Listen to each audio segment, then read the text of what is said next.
Ce n'est pas le M23 qui se bat contre les FRDC, c'est le Rwanda Defense Force. Et derrière le Rwanda, il y a toute cette coalition de personnes qui utilisent ce pays voisin comme moyen d'avoir accès à nos ressources sur lesquelles s'exerce une très forte convoitise. Vous savez, une guerre, elle se mène tantôt par la diplomatie, tantôt sur les terrains des affrontements physiques. Il n'en a rien été. Au contraire, nos forces de défense et de sécurité ont été attaquées sur leur position de départ.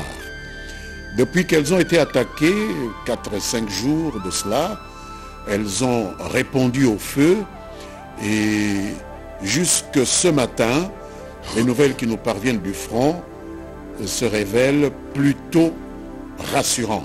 Masolo ya kwanga tikela bateke ya immobilier tikela Imo Congo hôpital ya PDG expert docteur en immobilier Leinza Umayala. Pokuna mapangu nyonso za ya koteka sans exception. Esengeli boyebake pona ba problème na bino nyonso etali vente, achat, paie location, équipe ya ba professionnel ya Imo Congo hôpital ba traitaka yango dada avec impact na idéologie. Botu na nganini ba service eza yele na Imo Congo hôpital lokola vente, achat, location, paie likambo etali déménagement na bino bomi tungisa kutu te po ba bis permanent etandami wana kaka pona ko servir ba client na bango. Bonjour, les angai président Imo Congo hôpital.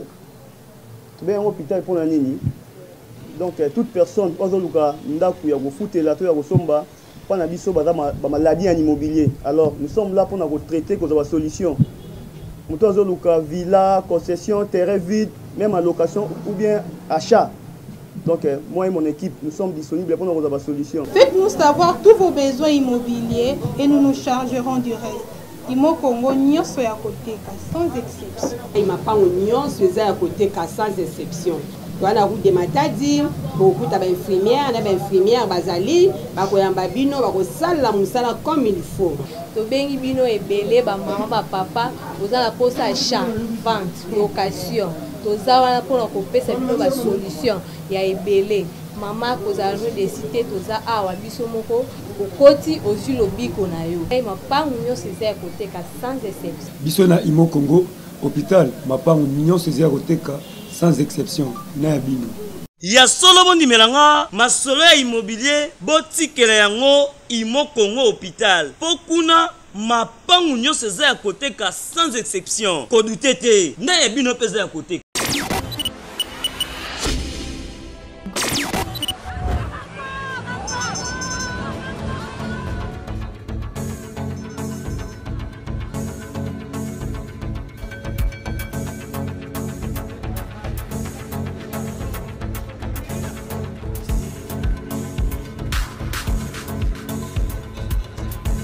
Très bien, merci Bodalier Belé Bokolanda Biso sur Cléboa original Petia Maloba officiel. Merci pour la confiance et fidélité au Boko Pesa Biso na Ebisa Kabino toujours na kolembate.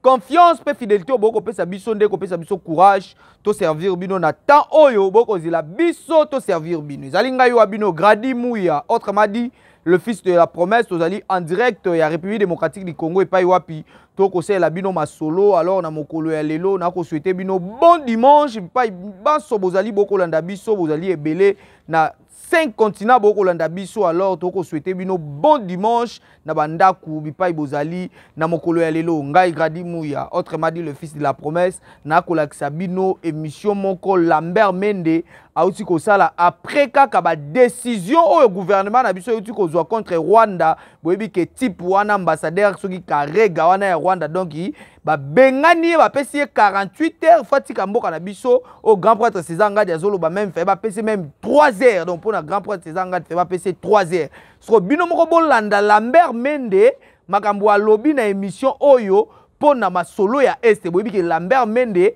ayebi masolo ya est wana malamu ye asala na Kabila Kanambe donc ayebi masolo ya est wana malamu sikoyo abeti masolo wana ndenge nini makambo ekoleka na Rwanda pe pona nini Rwanda azali na sima ya M23 pour na kobundisa mboka na biso République démocratique du Congo. Donc toko tikela bino botala bino moko boyebi ke Lambert Mende côté koloba kutu donc ya koloba ezali te po ayebi masolo ya koloba na ndenge ya lisekite. Donc Lambert Mende ngakutu nazo senga na président de la République soki ba kotia gouvernement mususu Lambert Mende fo Félix Antoine Tshisekedi Tshilombo bakisela ka muku atombolo azongisa ye na masolo ya ministre ya communication wana masolo ya porte-parole ya gouvernement. Donc Lambert Mende fazonga porte-parole ya gouvernement ba place obozo tshai wana azokokane kutu ango te. Donc ye masolo neza koloba Lambert Mende ayebi koloba bino moko botala na émission oyo makambu oyo Lambert Mende alobi pona masolo ya este. Alors na kotika bino bolanda ba image puis ngai na bino tukutani prochainement.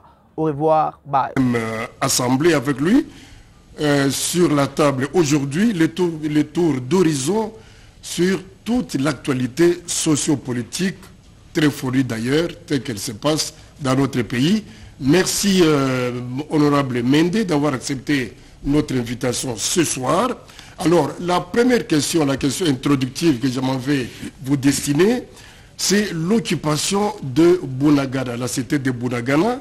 Eh bien, cette occupation est devenue une obsession, si vous voulez, une préoccupation, 4 mois déjà, pour tous les Congolais qui n'attendent que sa libération.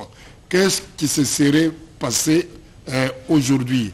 Est-ce l'attentisme ou la peur d'attaquer? Pour autant que je puisse croire les rapports que nous recevons à l'Assemblée nationale, je peux dire que les forces armées de la République démocratique du Congo se comportent très bien sur la ligne de front. Vous savez, une guerre, elle se mène tantôt par la diplomatie, tantôt sur les terrains des affrontements physiques. Et à ce que je sache, la communauté des États d'Afrique de l'Est avait pris des initiatives il y a quelques semaines, oui, qui laissaient entrevoir une fenêtre d'opportunité qui pouvait nous laisser espérer que de manière plus ou moins non forte, les troupes d'occupation, puis c'est comme ça que nous les appelons, beaucoup de gens parlent du M23, moi, aussi bien que mes collègues de la Commission des Relations Extérieures, nous parlons des forces d'occupation, c'est Rwanda Defense Force qui utilise le M23 comme une sorte de proxy force, pourrait se retirer. Il n'en a rien été. Au contraire, nos forces de défense et de sécurité ont été attaquées sur leur position de départ.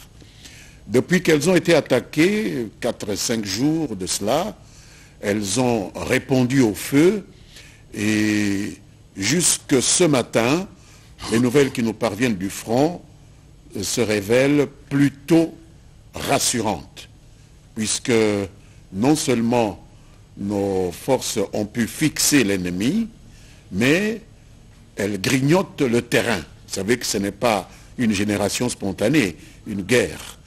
On grignote le terrain, il ne s'agit pas du tout venant. Ce n'est pas le M23 qui se bat contre les FRDC, c'est le Rwanda Defense Force. Et derrière le Rwanda, il y a toute cette coalition de personnes qui utilisent ce pays voisin comme moyen d'avoir accès à nos ressources sur lesquelles s'exerce une très forte convoitise et qui donne beaucoup de moyens logistiques à cette armée rwandaise pour tenir la dragée haute au FRDC. Alors, à propos de cette reprise des hostilités, vous avez dit il y a quelques 4-5 jours, Kigali ne voit pas les choses de la même façon. Par contre, le Kagame pointe du doigt les FRDC d'être à la base de cette reprise de la violence. C'est une sauce que Kigali continuera toujours à nous servir. Personnellement, j'étais associé aux efforts du gouvernement congolais pour le rapatriement des éléments des FDLR, c'est-à-dire ces fameux rebelles hutu-rwandais qui servent de prétexte à l'armée rwandaise pour justifier les différentes promenades disciplinaires qu'elle entreprend de temps en temps en République démocratique du Congo, dans une sorte de mise en œuvre de ces visées expansionnistes et hégémonistes dont nous savons qu'elles sont plutôt triviales. Ça n'a rien de sécuritaire. On veut mettre la main sur des ressources minières parce qu'on trouve que le Congo est trop riche et qu'on peut venir se servir sur la bête presque sans contrepartie. Et donc, nous avions déjà à l'époque du président Joseph Kabila initié avec le Rwanda une opération conjointe de FARDC avec l'armée rwandaise. Oui. Beaucoup d'éléments FDLR ont été rapatriés. Moi-même, je me suis retrouvé à Kanyabayonga pour conférer avec les responsables des FDLR qui rentraient chez eux. Mais nombreux sont restés sur le terrain. Mais beaucoup sont partis. Oui. Et bizarrement, on les retrouve de nouveau comme s'ils ont été recyclés au Rwanda et remis en œuvre pour rentrer au Congo. D'accord, mais il se serait passé quoi il est dans évident, ces mouvements-là? Mais il est évident qu'il y a des officines au Rwanda qui trouvent leur compte dans cette déstabilisation de l'Est du Congo et qui n'ont absolument rien à gagner à ce que l'Est du Congo soit pacifié. Alors qu'est-ce qu'ils font? Ils essayent de recycler ces groupes et de les remettre en République démocratique du Congo pour se donner la justification idéale auprès de l'opinion internationale. D'accord, mais Human Rights Watch voit les choses de la même façon que Kigali. Et cette ONG estime que les FARDC utilisent comme supplétif les éléments des FDLR.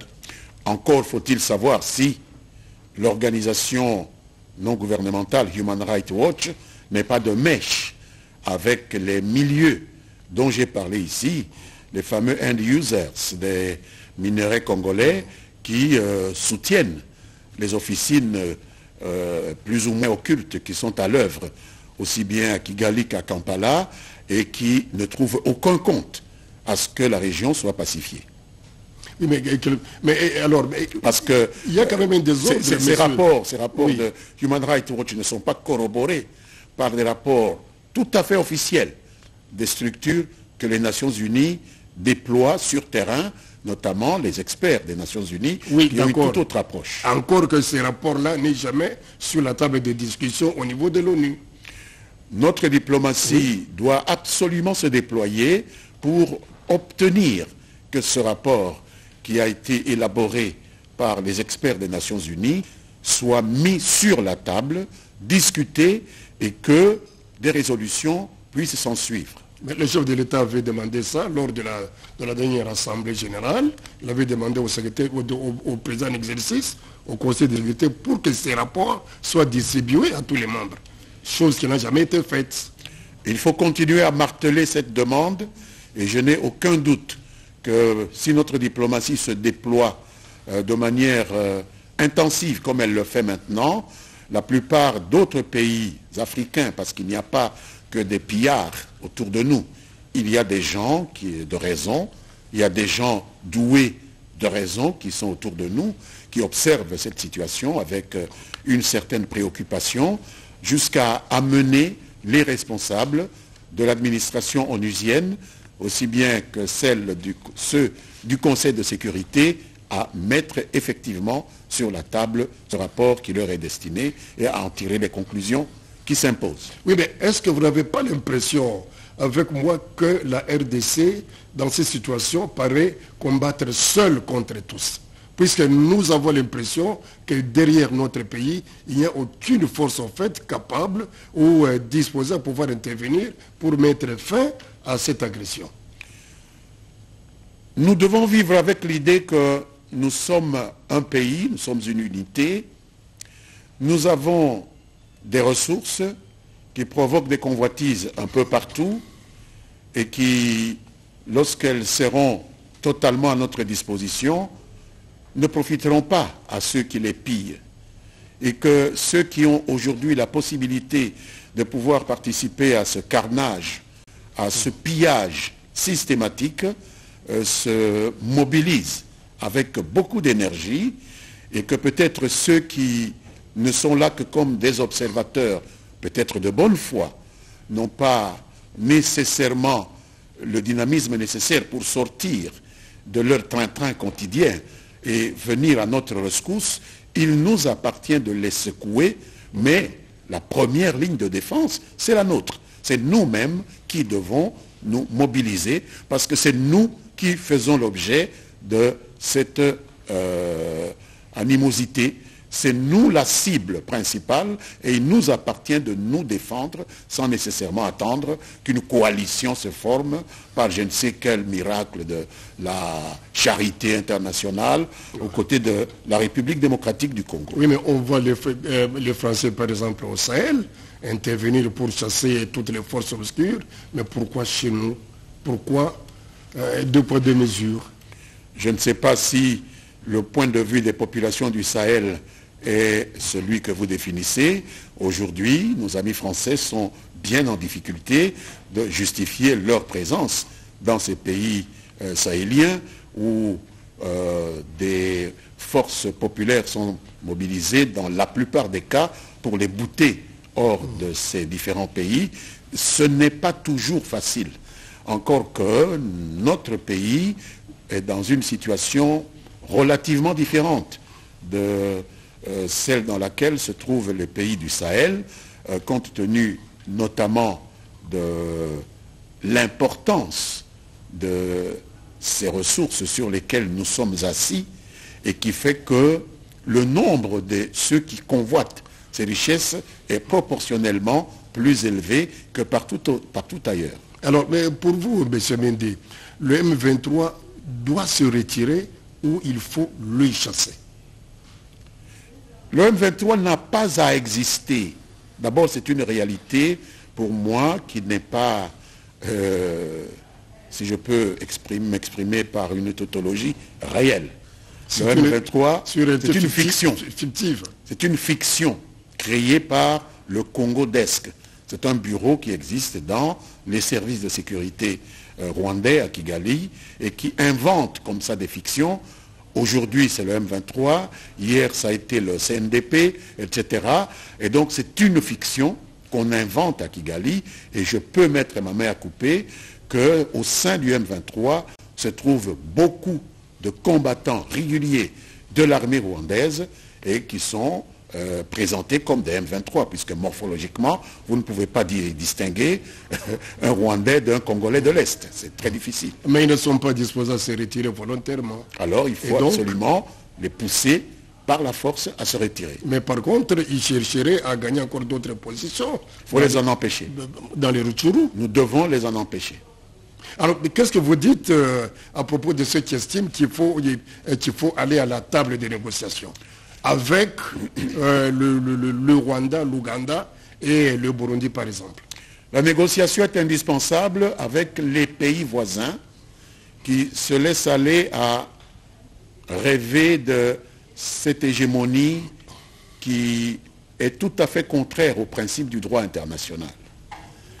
Il faut absolument parler avec les voisins parce que l'adresse du voisin, ce n'est pas nous qui l'avons choisie. La place du voisin sur la map monde, ce n'est pas nous qui l'avons établie. Nous nous sommes retrouvés voisins du Rwanda. Nous avons 9 voisins, le président de la République l'a rappelé il n'y a pas longtemps. C'est avec seulement le Rwanda et peut-être un peu avec l'Ouganda que se pose ce problème. Et comme le Rwanda ne changera pas d'adresse, et comme l'Ouganda ne changera pas d'adresse non plus, il est important que, pendant que nous résistons à ces manœuvres hégémonistes, annexionnistes, que nous puissions ne pas fermer la porte à la négociation. Mais l'Ouganda qui est déjà avec nous est au front. Oui, mais l'Ouganda est un peu moins engagé que le Rwanda. Ça, j'en sais quelque chose. l'Ouganda est un peu moins engagé que le Rwanda. C'est peut-être aussi dû à la diplomatie qui se déploie vis-à-vis de ce pays. Et alors, avec le M23, ce qu'on présente comme M23 tel que vous le dites, il faut se mettre autour d'une table? Je ne pense pas que sans que le M23 ait déposé les armes, nous puissions nous montrer disposés à discuter avec quelqu'un qui, se disant congolais, porte les armes contre la République démocratique du Congo. Cela serait contraire à tous les principes constitutionnels que nous connaissons, que nous nous sommes donnés à nous-mêmes. Il faut qu'il dépose les armes avant de pouvoir être jugé admissible à une quelconque table de négociation avec le gouvernement. Oui, mais eux posent comme condition d'abord le pourparler avant de déposer les armes. C'est une condition impossible à accepter pour le gouvernement congolais, d'après notre vision. Alors, il y a les forces des États de l'Afrique de l'Est qui avaient été promises, qui avaient même commencé à se déployer, mais aujourd'hui, on a l'impression que les amis sont en train de traîner les pas. Oscar, ce n'est pas une génération spontanée. Une décision a été prise au niveau de l'East African Community. Ils sont en train de se déployer. D'abord, c'est des officiers qui viennent, puis du matériel qui fait le va-et-vient, etc. Je ne pense pas que nous en sommes déjà au deadline. Mais ce sont des hésitations, tout ça. Ils viennent et puis ils s'en vont, mais qu'est-ce qui se passe? Oui, mais le deadline n'est pas encore là. Ce sont des choses qui peuvent arriver. Vous savez que l'une des principales entités étatiques contributrices de ces forces, c'est le Kenya. Et le Kenya vient de sortir d'une élection dont vous avez suivi vous-même les péripéties. Un nouveau gouvernement vient d'arriver avec le président William Ruto. Je ne sais même pas s'il a déjà mis en place l'ensemble de son gouvernement. Donnons le temps au temps que ce nouveau gouvernement se mette en place. Il a eu le temps déjà de désigner son prédécesseur comme responsable de ces contacts que nous devons avoir avec lui et l'East African Community, et donc les choses se feront en temps utile. Mais les autres pays devraient faire diligence en traitant sur le terrain. Je pense qu'en ce qui concerne le Burundi, quelque chose est en train d'être fait, à ma connaissance. Si je dois en croire les rapports que nous recevons à la Commission des relations extérieures du Parlement. Alors, on a l'impression que la RDC n'est pas très agressive dans sa diplomatie aujourd'hui. Est-ce que c'est la même impression que vous avez avec nous? La diplomatie n'agit pas vraiment assez. Mais la diplomatie a ceci de particulier qu'elle ne peut pas être agressive, puisque la diplomatie vise à quoi? La diplomatie vise à persuader, convaincre, amener quelqu'un à comprendre votre position. Oui, mais alors si vous y allez par la force, je ne pense pas que ça puisse marcher. Est-ce que nous l'avons fait jusque-là? Je pense qu'on le fait. Je pense qu'on le fait et qu'on doit continuer à le faire. Mais on a l'impression que les partenaires ne sont pas encore convaincus. Je comprends cette impatience oui. De la part des populations congolaises, que nous partageons également. Souvent, nous avons tendance, même au Parlement, à taper sur la table devant les responsables de notre diplomatie. Mais comme je vous le dis, la diplomatie est une affaire de persuasion. Il faut le temps que la justesse de votre raisonnement puisse pénétrer votre interlocuteur et qu'il puisse venir à vous au niveau de la compréhension du problème. Oui, puisque sur le terrain, il faut le dire, il y a surtout du côté humanitaire, nos compatriotes, des centaines, des milliers de Congolais qui sont dans le désarroi, sans prise en charge. Il y a les enfants qui ne vont pas à l'école, les cultivateurs ne vont pas au champ et tout ça. Et je crois qu'il y a lieu, que les choses aillent quand même beaucoup plus rapidement. Et c'est là, à mon avis, c'est là que devrait agir notre diplomatie pour convaincre ses partenaires à faire rapidement et libérer le pays. Je pense plutôt que dans l'attente de cette conviction qui pourrait être partagé entre nous et les partenaires auxquels nous nous adressons et le moment M où nous nous trouvons aujourd'hui, il y a des devoirs que seul le gouvernement congolais, seules les institutions publiques congolaises, j'allais dire, doivent entreprendre. Cette solidarité vis-à-vis de nos frères et de nos sœurs qui sont en train de ployer sous le joug de cet expansionnisme des envahisseurs du Rwanda avec les forces qu'ils ont créées par fiction pour essayer de mettre la main sur nos richesses. Il faut imaginer des formules qui permettent à nos frères et à nos sœurs de pouvoir vivre pas aussi décemment qu'ils le faisaient avant cette guerre, mais le plus décemment possible. Un pont aérien peut être organisé dans ce pays dépourvu de route. Il faut imaginer, par exemple, un pont aérien, des choses comme ça peuvent être réalisées. Et la population congolaise, vous la voyez derrière son armée? Jusqu'à présent, je sens que la population congolaise soutient son armée, surtout que le président de la République, qui en est le commandant suprême, a entrepris de la réformer. Il a appelé maintenant au commandement de nouvelles figures. Des gens qui ont fait leurs armes pratiquement dans le front, parce que ce front ne date pas d'aujourd'hui. C'est depuis 20-25 ans que nous sommes l'objet de ces agressions, et la jeune génération qui arrive maintenant à la tête des forces armées s'est forgée justement dans ces combats asymétriques, on va dire. Et je pense qu'aujourd'hui, nous avons un peu plus de chances de faire entendre raison à ces envahisseurs. Quand bien même il y a certaines complicités de temps en temps qui sont soupçonnées dans les milieux des Congolais. Il faut que la justice puisse passer par là. C'est pour cela qu'existe ce qu'on appelle la justice militaire. Elle est plus sévère que la justice civile. Sinon, on aurait pu laisser les parquets civils et les juridictions civiles s'occuper des militaires qui trahissent.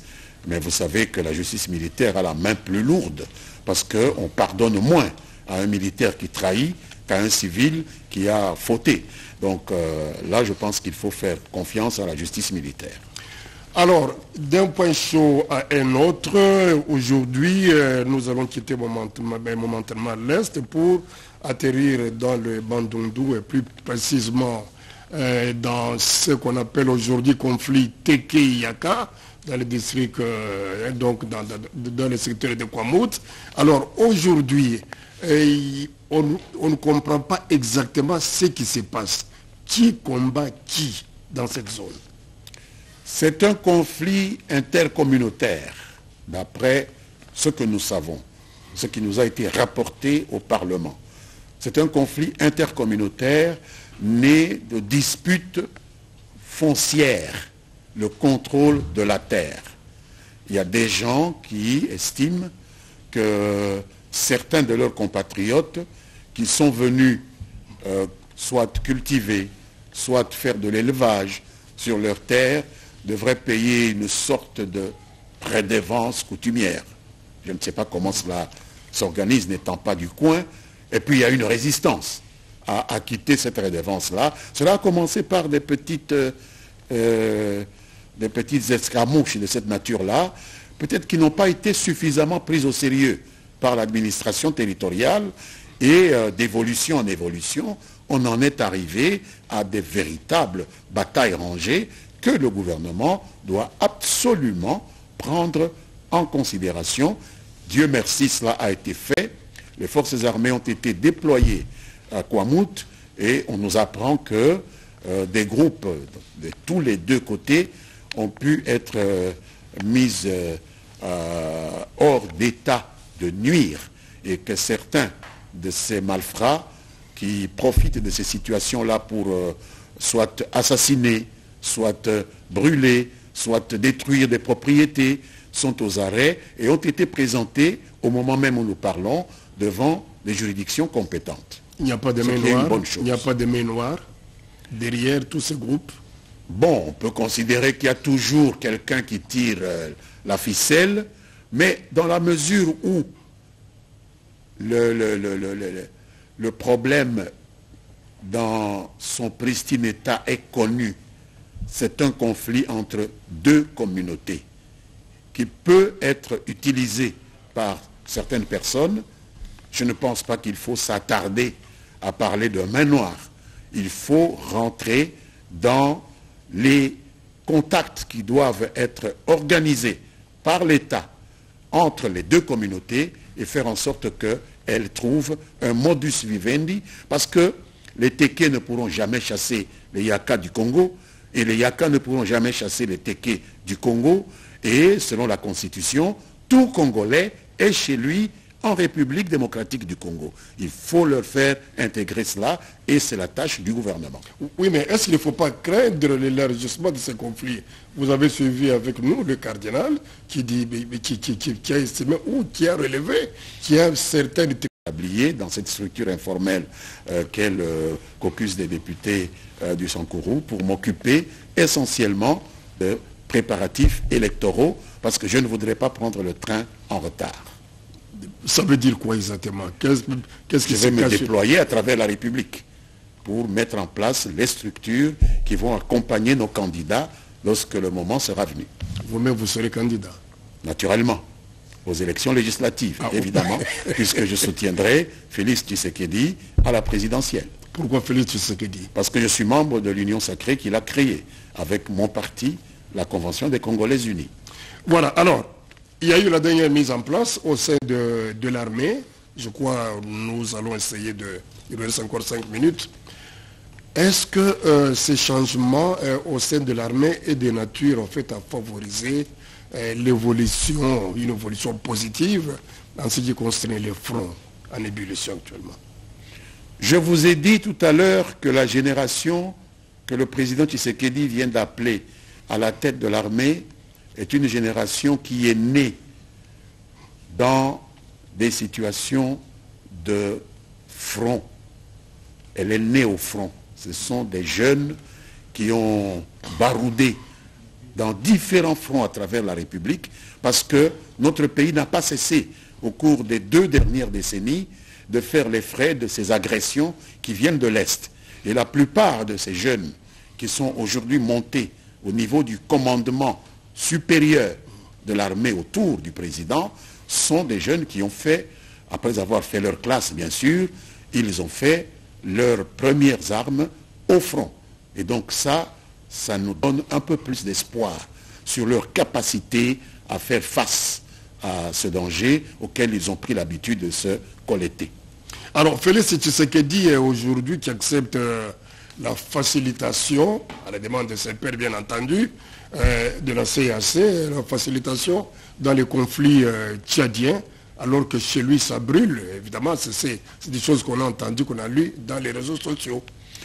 Naturellement, j'ai aussi entendu cela avec beaucoup d'étonnement, dans la mesure où le président Félix Tshisekedi n'a pas été appelé à être le facilitateur dans le conflit tchadien parce qu'il est Félix Tshisekedi ou parce qu'il n'y a pas de problème chez lui. Il a été appelé escalité parce que Félix Tshisekedi est aujourd'hui le président en exercice de la communauté des États de l'Afrique, communauté économique des États de l'Afrique centrale. Et que le Tchad, comme la République démocratique du Congo, appartiennent à cette CEAC.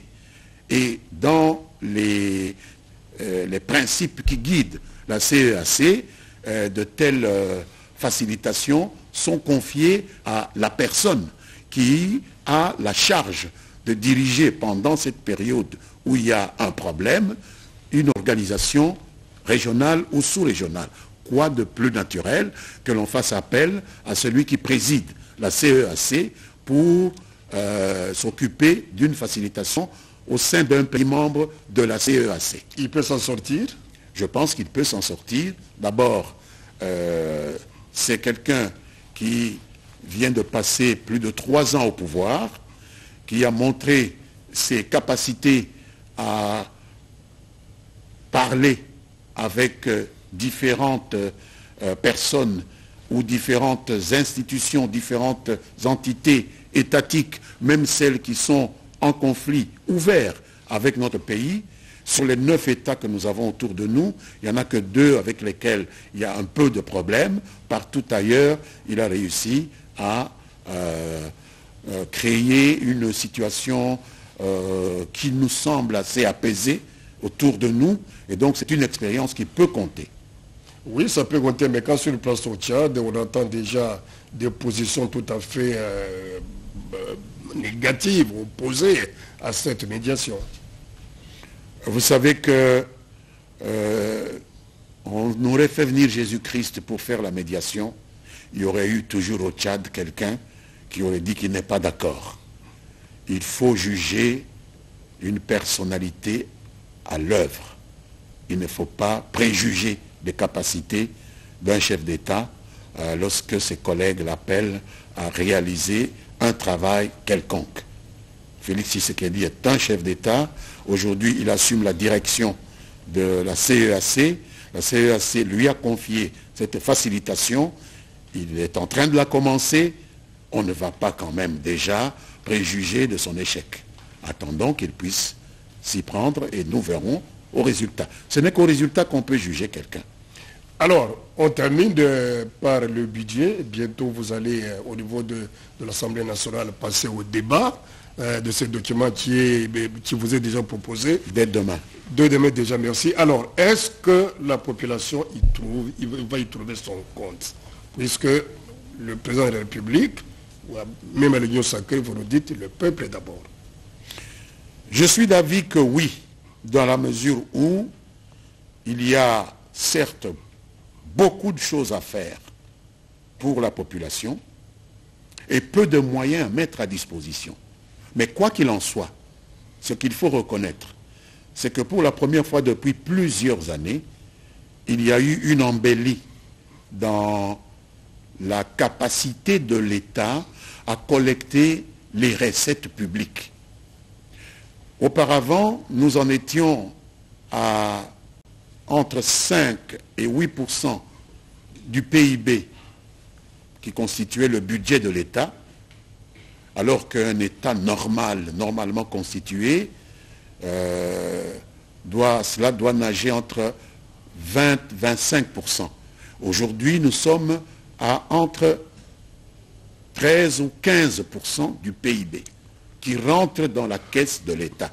C'est-à-dire, ce n'est pas l'idéal, mais ce n'est plus la portion congrue, telle qu'on l'a connue auparavant. Il y a une embellie. C'est-à-dire qu'il y a un peu plus de moyens. Pas autant que la République a besoin, mais un peu plus qu'on en avait il y a quelques années pour affecter cela aux besoins prioritaires de la population, notamment l'éducation, notamment les infrastructures, l'agriculture, j'en passe, la défense, etc. Et vous allez prêcher pour votre chapelle, c'est-à-dire les Sankourou, qui doivent se retrouver. Il y a des Congolais au Sankourou, ils ont besoin de cultiver, ils ont besoin de circuler, il leur faut des routes, ils ont besoin d'écoles pour former leurs enfants. Donc ce n'est pas seulement le Sankourou, nous sommes une représentation nationale. Et donc il est important que nous puissions avoir toujours une vision globale de ces choses-là. Alors, Lambert Bendé, on a terminé cette émission peut-être en 1 minute. Et un appel en ce qui concerne la paix, le retour de la paix dans notre pays. Ce que je voudrais demander à vos téléspectateurs et à mes compatriotes, c'est de prêter main forte au président de la République, à son gouvernement, à nos forces de défense et de sécurité et aux technostructures judiciaires pour arriver à créer dans cet espace qui est le nôtre et qui n'a pas de plan B, il n'y a pas de Congo B, il n'y a qu'un seul Congo. Créer des conditions de vie acceptables pour l'ensemble de nos populations. Il faut faire en sorte que la paix, la convivialité puisse régner et que nous puissions nous occuper le plus efficacement possible de ces convoitises totalement inacceptables et injustifiées qui poussent un voisin comme le Rwanda à exercer ses visées expansionnistes hégémoniques sur notre pays. Voilà le message que je voudrais lancer à tous mes compatriotes. Voilà, message bien entendu, mesdames et messieurs. C'est donc terminé pour aujourd'hui. Merci de nous avoir suivis.